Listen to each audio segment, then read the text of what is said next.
ewan ko parang ang lamig ko. Mm. Tapos unti-unti na akong naiinis sa mga KNP. Naiinis lang ako. Nag-e-end up na naiinis ako sa ano, sa mga, yung parang paulit-ulit. Mm. So every time ng mga pagkakatipon may announcement, laging ano, laging about money. Mm. Targets, Mm. money, Mm. ang pinag-uusapan. So, sabi ko, ano ba 'to?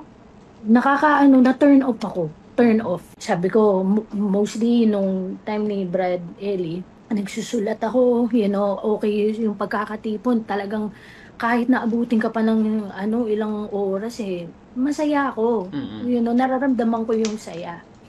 Pero ito, wala talaga na ano na, tapos unti-unti ko nang nakikita yung corruption.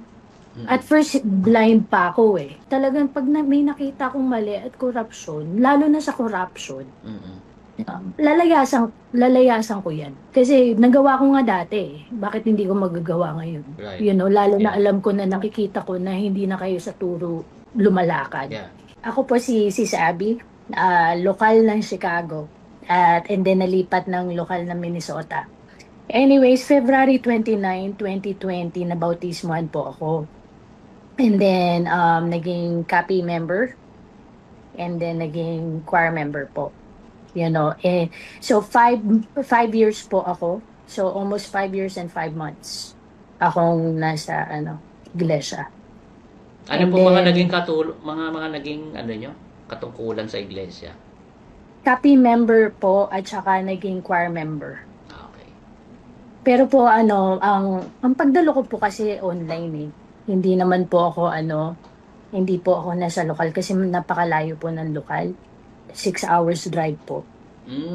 So, Okay. yeah, 6 hours to 7 hours drive po. Pero pinipilit Yeah. kang pumunta, no? Pagka mga SPBB, mga ganun, Oh, babiyahe ka. opo, Oo. opo. Kagaya niyan ngayon, 'di ba, SPBB. Natatandaan ko lang, talaga yung sakripisyo, grabe. Oo. Pupunta ka doon ng walang tulog. Kasi syempre may mga trabaho rin po eh. Then puyat, puyat talaga. And then after ng third day, magda-drive ka pa. Mm. Yun, nakakapagod talaga po sa katawan. Oo nga. Ikaw lang ba, sino ba mga kasama mo pang naanib bukod sa iyo?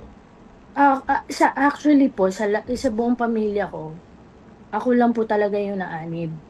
Mm. Um, ano po siya, dahil nakapanood po ako ng mga Bible exposition, namangha po talaga ako dun sa ni Brad Ellie, yung mga tanong, sagot, Mm. parang na-amaze ako. And then, kaya, ayun po, nung parang may nangyari sa akin bro parang nakapanaginip ako and then, yun, yun na. Oo. Sige na. Kasi sabi 'di ba pag nakasumpong ka ng mabuti, 'wag mo nang patumpik-tumpik, 'di Mm. ba? Mm. Oo nga. Parang So, budol lang eh, no? Kailangan talaga ah, agad-agad. Ganun ang budol eh. parang ang gano'n. Oo, di Siguro ba? bro dahil sa sobra rin kasi ako para akong na-addict rin yung alam naman natin 'yan mga kapatid, 'di ba? Parang yun na lang lagi kong pinapakinggan. Siguro napanaginipan ko na talaga. Kaya kaya gano'n po. Gano'n ang nangyari sa'kin kaya hindi ako nagpatumpik-tumpik, nakuha ko yung mga number Mm. ng dun nga po and then tinawagan ko na. Mm. Then yun na po ang simula ng aking paglalakbay hanggang sa nabautismohan po, yun. Ayun bro, ang dami ring mga, yung mga sacrifices after po nung baptism. Kasi nga dahil sa ako lang po yung naanib talaga, yung asawa ko talaga po, po kasi siya um, hindi po siya Pilipino. So, kaya po siya, hindi talaga siya, in favor dun sa ginawa kong decision. Question lang, Sis Abby. Buti Opo, puti po. hindi ba kayo nagkaroon ng parang na-weirduhan ba siya sa'yo or something? Kasi nagbago anyo mo, syempre. Oh yeah, bro. As in, talagang na-weirduhan sa akin yung asawa ko. Talagang dumating ako sa delulu times talaga na pinaglaban ko talaga yung iglesia, pinaglaban ko yung paniniwala, Mm. Ano and yung mga naging then struggles mo no nung naanib ka? ang dami bro. Kasi nga sa sobra, kasi ang Thanksgiving kasi, ano bro, napakaaga. Mm. 2 a.m., 2:30. Pag choir ka, mas maaga, di ba? 2, Mm. mga ganyan. And then, hanggang ano yun, minsan umaabot yun hanggang maaga na yung alas 10, pero umaabot yun ng mga 11 p.m. Tapos after that, meron pang mga announcement, meron pang mga activities na ano, talagang kawawa yung mga katawan ng mga kapatid. To be honest. Mm. Kaya ano, talagang isa yun sa mga inaanuhan ng asawa ko, yung time. Na sabi niya, wow, talagang wala ka ng time sa anak mo, sa amin, parang kinain na niyan lahat Mm. ng ano natin, which is, yeah, talagang, now na umalis ako, napagtanto-tanto ko talaga na, wow, talagang, yeah, I've been so selfish, when it comes to, yung sa ano nga, sa mga paniniwala nga dyan. Then, ayun bro, meron pa, ang dami namin mga pinag-aawayan regarding sa mga beliefs. Kasi nga yung sa pagpapahaba ng buhok, sa pananamit, you know. Mm. Ewan ko nga, buti nga, minsan iisipin ko, dumating rin kami yung mga pagtatalo namin na talagang, to the point na parang divorce na talaga. Oh, wow. Pero Grabe, no? yeah, awa tulong ng Diyos, ano, talagang pinasa Diyos ko na sabi ko, God, ikaw nang bahala.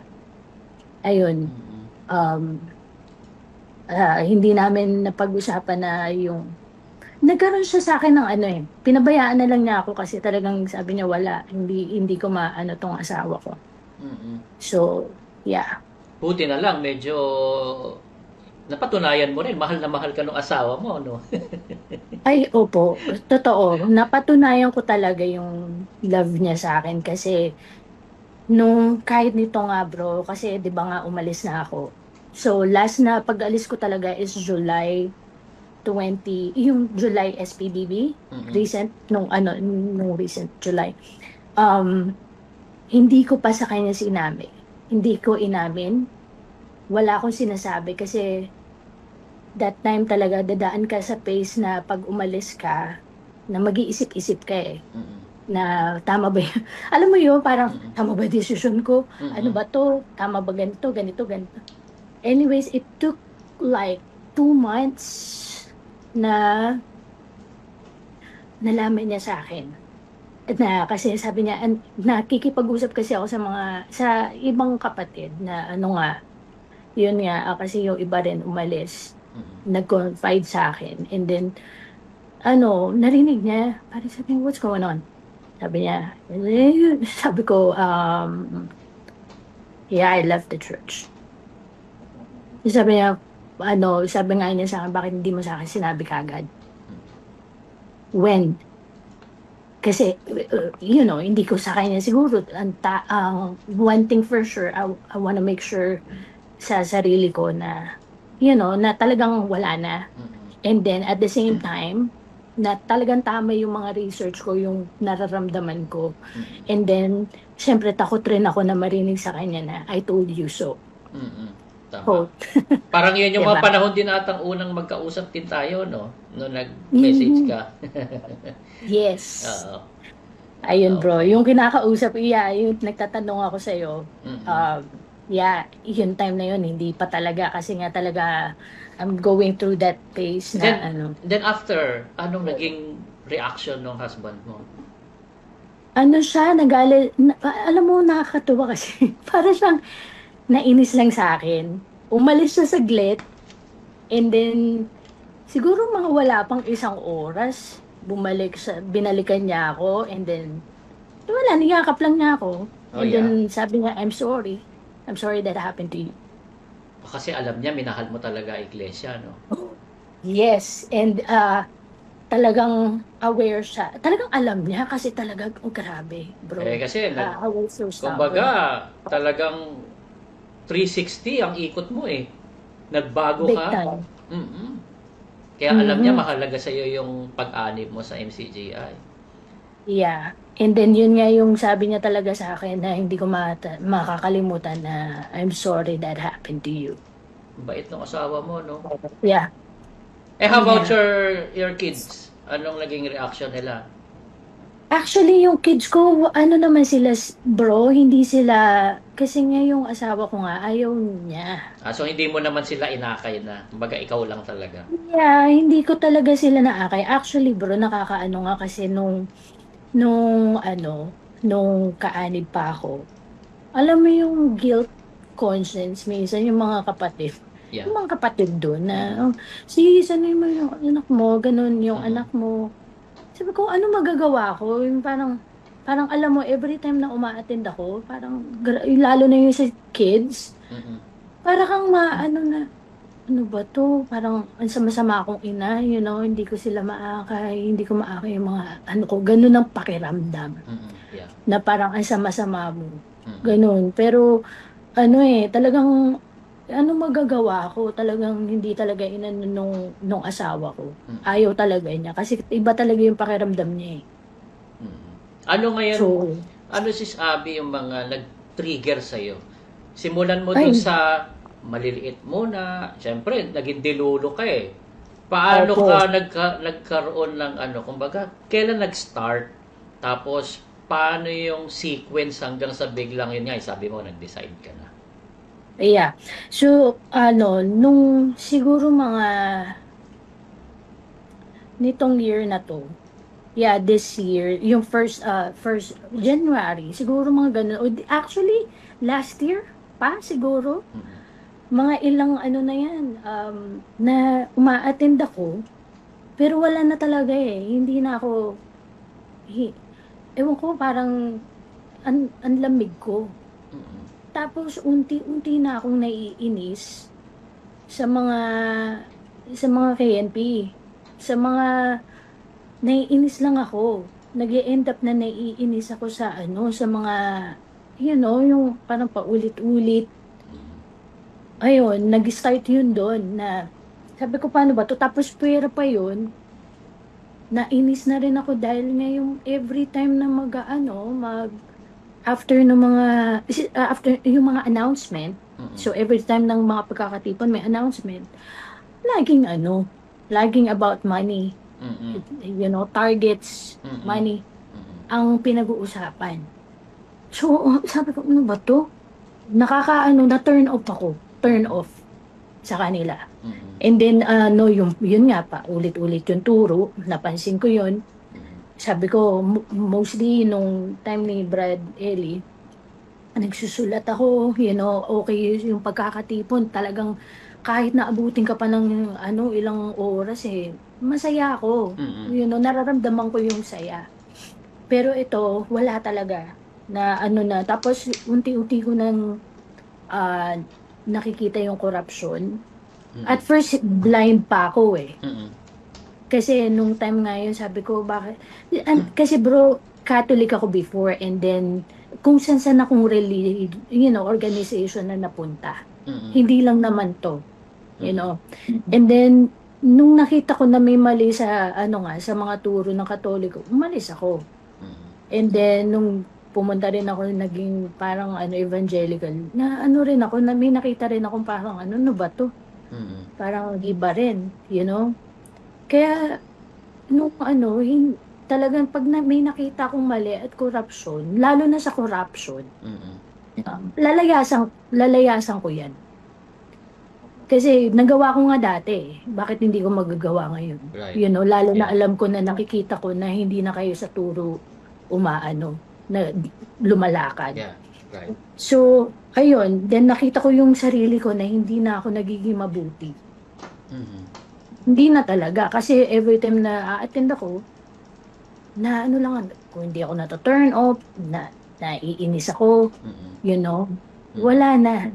Wala na, parang uma-attend na lang ako for attendance. Attendance, yeah. Mhm. Kaya, And then yun, yung mga power tripping ng mga manggagawa, Mhm. nakakainis. Parang, ewan ko, unang anib ko, syempre bata ka pa, di ba? Parang unang anib ko, nagulat ako, ito na may nagano sa picture ko, sa profile picture ko. Ang suot ko lang naman bro, nakapantalo na maluwag. Yung pang-hiking na maluwag na Mm. parang cargo pants. Mm. Tsaka naka-t-shirt at tsaka ano naman ako, May naka-jacket. pampatong pa, oo. May pampatong pa. Tapos, sabihin ng manggagawa sa'yo, sis, palitan mo yung ano mo, yung profile picture mo. So, ako naman, syempre, parang, okay, tisod yata ito sila sa ano. Sumunod na lang ako. Kasi ayoko makatisod eh. Mm. You know, yun ang nasa utak ko. Ayokong tisurin yung mga kapatid. Mm. Kung nakakatisod ba yan. Pero, alam ko na, that time na, nung sinita ko na crap, pati yung mga post ko, you know, anything I post in social media, criticize. Mm. You know, kasi nga, simple lang yun eh. Yeah. You know, hindi naman malaswa. Wala namang kalaswaan dun sa ano ko eh. Mm. Nagulat ako eh. So, ayun, tapos na ano rin ako, na nainis rin ako kasi yung turo, 'di ba? Na sabi maawa ka sa kapwa, 'di ba? Gumawa ka ng mabuti sa kapatid. Right. Pero instead na isipin nila na kung ano yung makakaalwa sa kapatid, mas inaano pa nila, binibigyan pa nila ng burden yung kapatid. Mm. Hindi na nga sila naging blessing because I know, you know, Christian is a blessing to others. They should be a blessing and not a burden. But Correct. it's been a burden, you know, sa akin. And then hindi lang yun sa mga kapatid na mahihirap rin. Kasi, you know, hindi lang naman sa tate, you know, sa States. Yeah. Mga kapatid dun, hindi naman madali buhay sa tate. Yeah, exactly. You know, alam mo yan bro. Alam mo yan. Yeah. So, yun, isa yun sa mga ano, di lalo na sa Pilipinas. You know, nung dumalo nga ako sa lokal eh, yung mga kapatid dun, mga kabataan, you know, yun ang kinakainis ko eh. Kasi nakita ko yung ano, hirap nung mga kapatid. Hindi inanuhan. Parang lagi pumunta kayo dito, pumunta sa Wish concert. Ewan ko, dun ako nangingimot na wala ba kayong awa? Palagi kayo patarget ng patarget. Palagi kailangan na, you know, na isipin mo bro, pupunta ka, magpipirma ka, magkukumit ka sa mga mayor sa ibang bansa. You know, ilang mayor ang pipirmahan mo ng kontrata. And then, napakabango ng pangalan mo.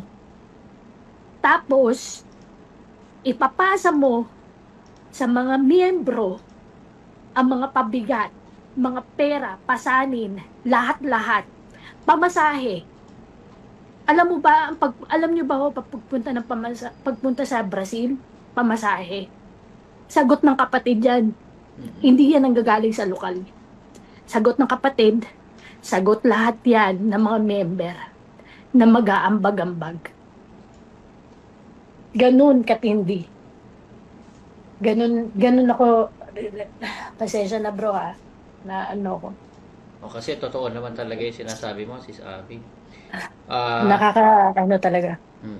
Kaya makikita mo, napakaraming member underachiever. Sobra. Kasi inalis yung pangarap mo sa buhay. Kailangan maglingkod ka. Kailangan full-time kang paglilingkod mo. Lagi kang nasa lokal, lagi kang nasa gawain. Nawala na yung pangarap mo sa buhay.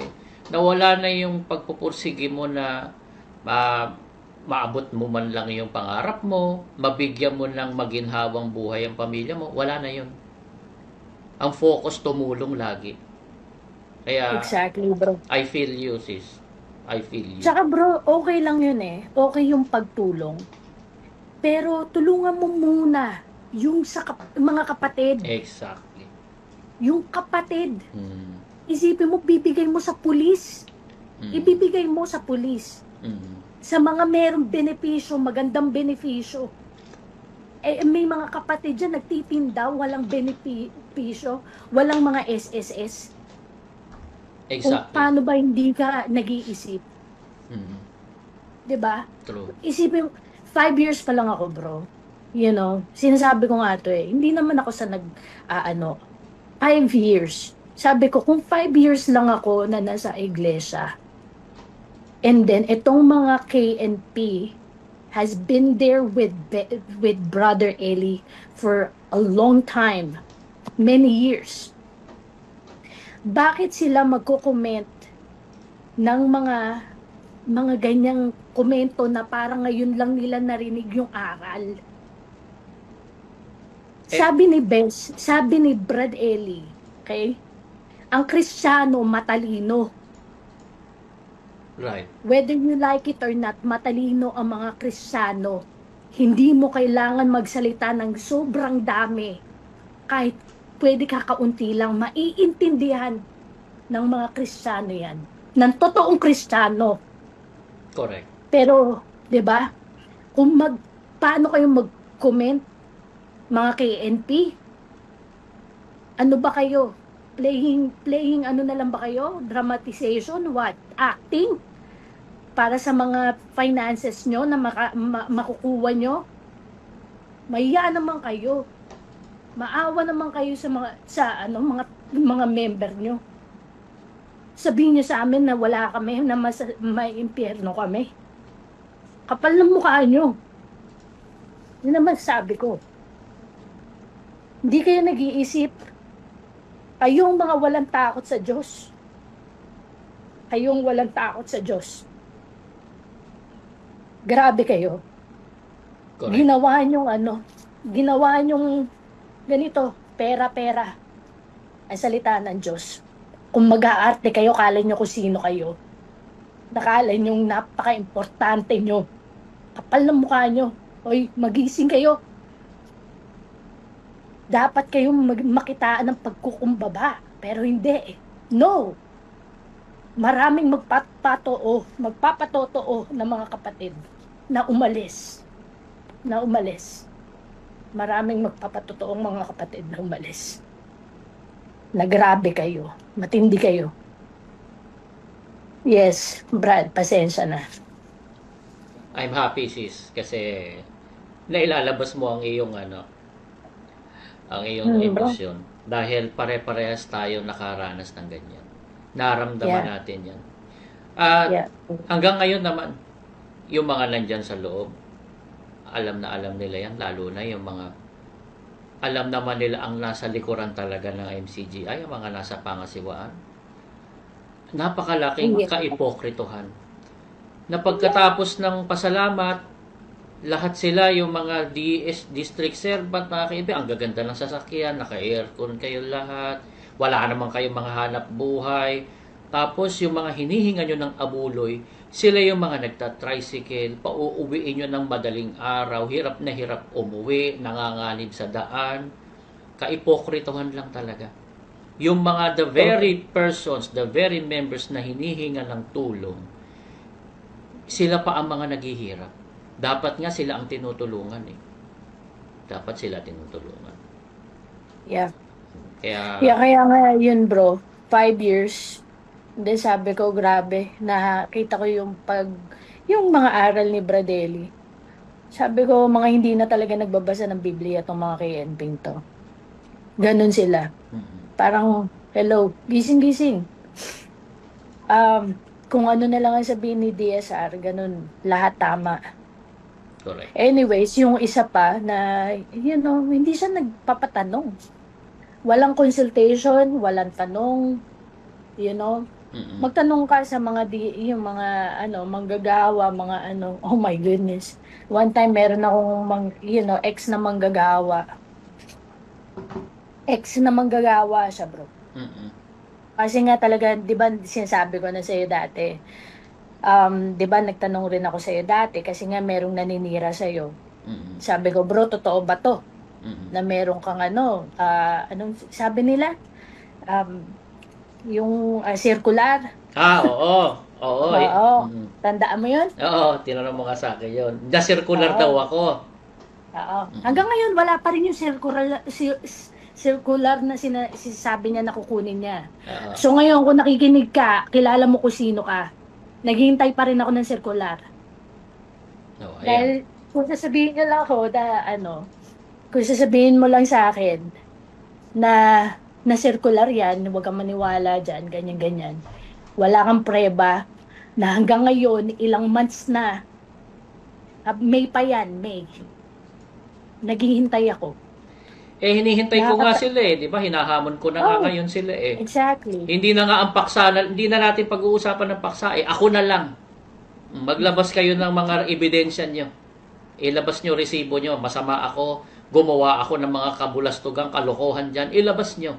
Pag-usapan natin. Nangangako ko sa inyo, hindi natin pag-uusapan ng aral. Ako lang. Sige. Nakakatawa bro kasi ito, tinanong, nag-ano nga kami, sabi ko talaga, papakatotoo lang ako dahil gusto ko na magpakatotoo sa sarili ko that time. Talagang sabi ko, paulit-ulit na lang yung paksa, ganyan-ganyan. Anong gagawin ko? Nagsulat na ako, lahat-lahat, sabi niya, magsulat ka sis, ganyan-ganyan. Tapos, banat ba naman sa akin, hindi, magano ka. Okay lang yan. Pag yung mga KNP yung nagsasalita, mag-Facebook ka, maglaro ka ng games. Sabi ko, ano ba to? Sigurado pa naging magagawa to. Parang tanga lang ha. Parang hindi ka nakikinig ng mga sinasabi ni DSR ha. Sabi ko, ano ba to? Addict ba to? Grabe yun ha. Diba? Sabi ko talaga, nagulat talaga ako sa parang gawin dito nakikinig kay DSR. Sabi ko matagal pa to ha, matagal na siyang matagal na siya sa iglesia. Oo. Sabi ko matindi to. Sabi ko ay naku, kung ito lang ang mag-a-advise sa akin, patay ako. Sabi ko talaga may impyerno talaga ako. Sabi ko ay naku, nakakaloka. Anyways, go ahead. Ngayon, Sis Abby, kumusta naman ang buhay mo ngayon? Alam mo bro, masaya ang buhay ko. Mas lalo ko naliliwanagan. Dahil lalo-lalo na yung 'di ba na-exit na nga ako. Yung sa halal, sa buhok, alam mo, napansin ko kasi bro, nung time na talagang yung time na na ako, na nawawalan na ako ng gana, nakikita ko yung sarili ko. Parang papangit ng sarili ko. Hindi lang yung physical na itsura ko Sabi ko, pati yung spiritual na ko, papangit ng nasa loob ako. Sabi ko, hindi ako, ano ba to? Sabi ko, mas okay pa ako nung dati Parang, lagi akong maayos, nakakatulong, yung pagtulong ko nasa bukal sa puso.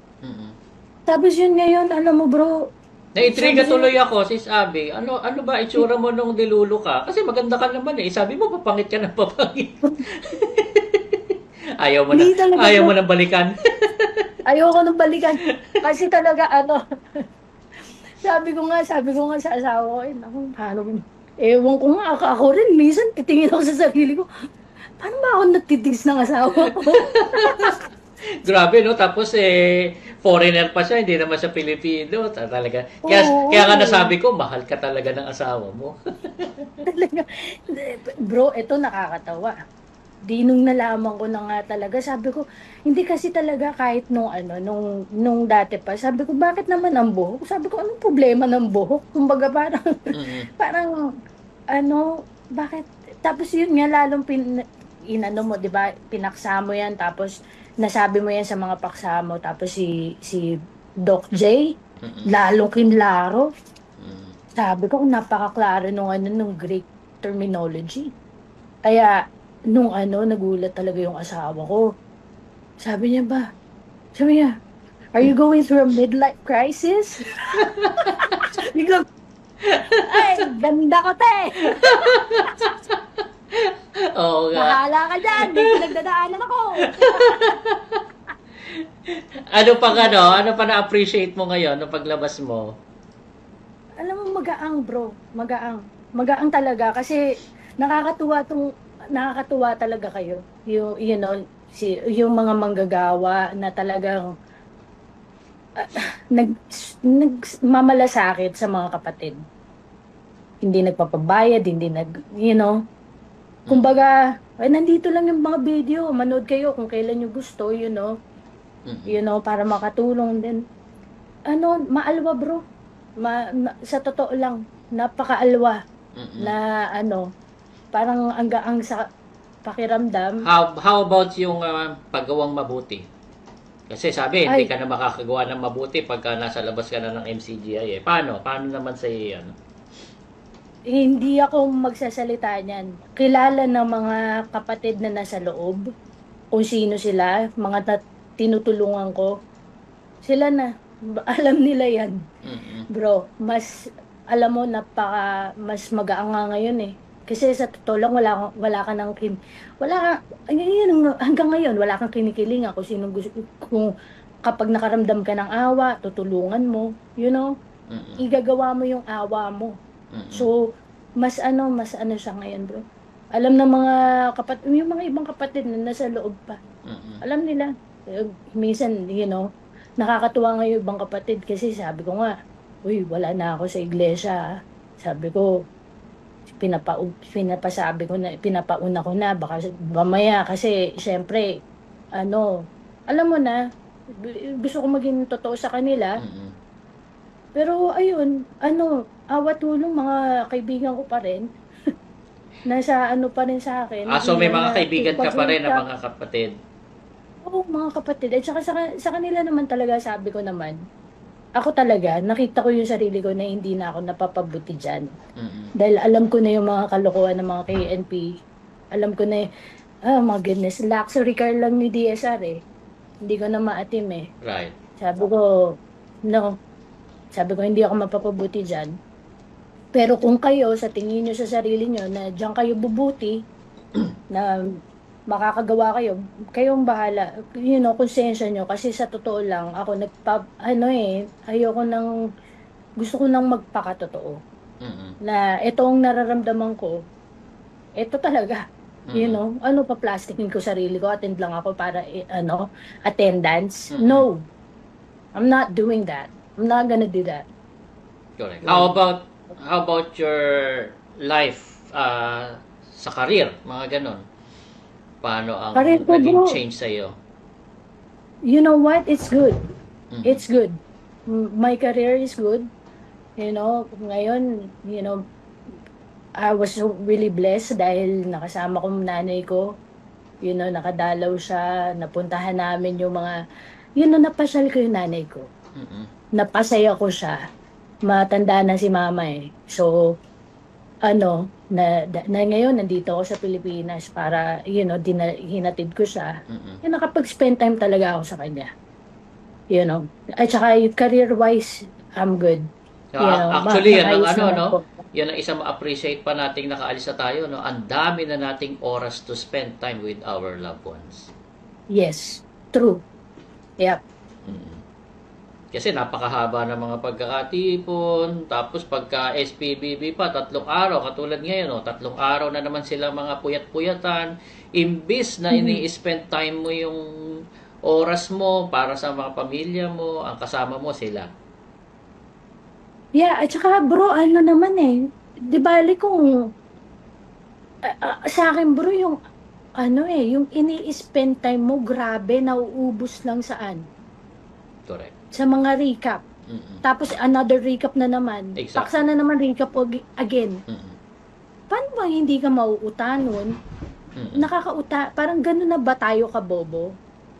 Na kailangan, ewan ko, parang sabi ko nga nung isang beses, para naman tayong ginagawang kindergarten ito eh. Right. Sabi ko eh. Dati nung buhay si Bes, feeling natin nasa college level na tayo eh. Exactly. Ang daming putahe, di ba? Busog na busog ka. Ngayon, wala. Kuya, yun. Oh, yeah. Ulats talaga. Sige, Wala. Sis Abby, ano, any last, words or bilin mo sa mga kapatid at kung ano pang gusto mo pang i-share. Go ahead, please. So, gaya ng yun nga na ang sasabihin ko po sa inyo kung sa tingin niyo na mapapabuti kayo diyan sa organization na yan, go ahead. But kung kayo uma-attend lang kayo dahil sa attendance, sa ano, hindi po yan ng ang napakasarap na magpakatotoo ka sa sarili mo, na mamuhay ka ng ewan ko ba bro kung tama ba 'to kasi, yung ano ko kasi nung nasa loob ako parang feeling mo walking on eggshell ka, you know? Parang lahat na lang ng kibot mo parang may nakatingin sa'yo. Parang hindi po 'yan hindi hindi dapat gano'n, eh. Kumbaga may iba't ibang ano tayo, iba't iba tayong personality, you know? Dapat ma-embrace 'yan ng mga iba't ibang klase ng tao po. So, ang hindi ko maintindihan bakit yung mga manggagawa dapat uniform lahat, na dapat ganito ka, dapat ganito ka, ang suot mo dapat ganito, you know? Na people have their own expression, pero dapat yung expression na yun still in the Bible, you know? Pero yun lang po, alam niyo naman yung makakabuti sa inyo. Kung again, kung mapapasama kayo, kung tingin niyo na papasama na kayo, you know, yung isip niyo, yung puso niyo, hindi niyo na nakikita na tama 'to, you know, I don't think na makakabuti sa inyo na mag-stay diyan. Pero yun nga, kasi parang wag na nating dayain yung sarili natin, you know? Kung sa mga iba nagsasabi na may impyerno tayo, yung mga umalis, hayaan niyo lang yun sa kanila. Sana po wag po tayo magpaapekto sa mga ganyan. Kasi ang Diyos, napaka-merciful ng Panginoon. Hindi alam niya yung puso, alam ng Diyos kung sino yung sa kanya. You know? Hindi pwedeng mag-claim. Alam ng Diyos kung sino yung mga tao niya. At yung mga taong yun ay lumalakad sa katotohanan. So, ayun po, sana po all I wanted wish is blessing to everybody and be a blessing to to other people po. Kahit sa mga tigalabas, yung mga tigaloob, be a blessing to them. Yun po. Kahit ano pang sabihin nila, just be a blessing. Be a blessing.